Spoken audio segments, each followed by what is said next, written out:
In on what winter's still doing, right? Because we're in spring. We just talked about the spring severe season, but winter is officially going to be in the rearview mirror starting this Friday. That's when spring actually starts. But Mother Nature's not waiting for the season to actually change. The West has been in a severe snow drought, and that's bringing a record low snowpack.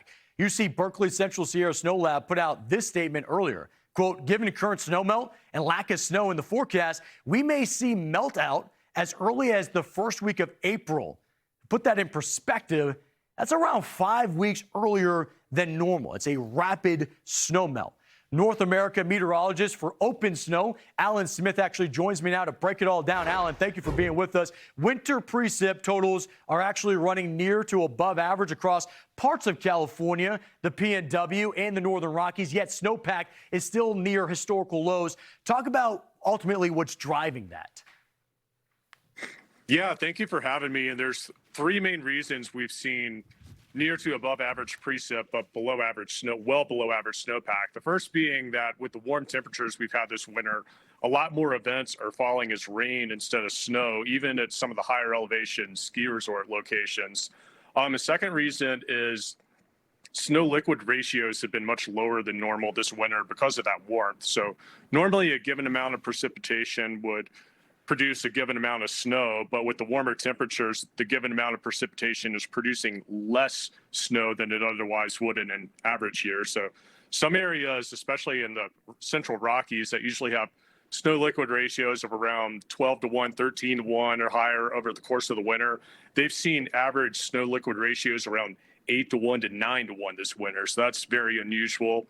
And the third thing is with the warm temperatures, we've seen more snow melt in between storm cycles, especially as we've gotten later in the season. The sun's gotten stronger and temperatures have started to warm up even more compared to midwinter. That's led to more melting in between events. So for those three factors, snowpack is well below average across most of the West right now. Yeah, that's the thing. It's not just one individual range. And Alan, to your point, with that warm up, usually ski resorts can stave off some of that melt by cranking up the snow guns. It's not possible when the overnight temperatures stay very warm and it's persisted for day after day. I want to go to a mountain range that's near and dear to my heart. Spent years there, the Sierra Nevada.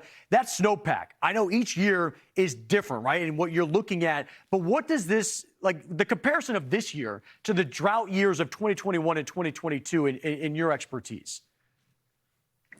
Yeah, so this is a little different than 21 and 22 in that the actual amount of snow that fell in the Sierra this year was higher than both of those winters, but it's been so much warmer and snowpack has peaked earlier this year. It peaked in the Sierra at the end of February after that big storm cycle, but then a heavy rain event hit afterwards, and it hasn't snowed since then. So it's just been declining ever since then. So snowpack is actually much lower at this point of the year than it was in both of those more drought years. And Alan, we're showing different areas too, showing you the snowpack in any given state. New Mexico, Utah, Colorado struggling. I want to ask you about the ski resorts, though, that bank on this. Spring skiing is a serious thing. You think about spring break, people think, oh, beach. No, the mountains usually are a great place. How realistic is that as an option as we get into April and even May? Yeah, I think it's going to be tougher this year than it normally would be otherwise. It'll vary a little bit resort to resort, but I think a lot of the ski resorts, especially the ones that usually stay open past mid-April, sometimes into May, I think they're going to struggle a little more this year. At the very least, they're probably going to have less terrain open late in the season than they normally would. And I suspect some areas are going to be closing up earlier than normal this year, too. Alan, I got to ask you about the Northeast real quickly. We're up here. I'm in the Big Apple. I always tell everybody, you want real skiing going out west. That's not an option, really, for many. The Northeast, though, they've been feasting how incredible this season has been so far.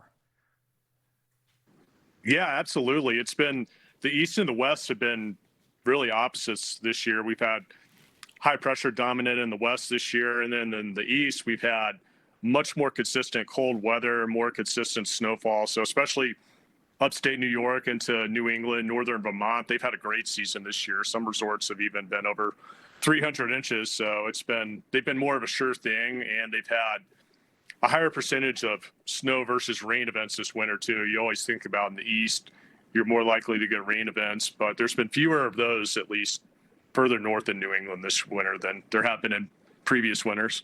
Yeah, and ultimately, as somebody who loves skiing, it kind of helps you if you have a pass that allows you to go to different ranges because you never know what year you're going to get wherever you're at. And so it's nice to have that flexibility. Alan, thank you so much for being flexible and joining us tonight here on Fox Weather. Yeah, thank you so much for having me.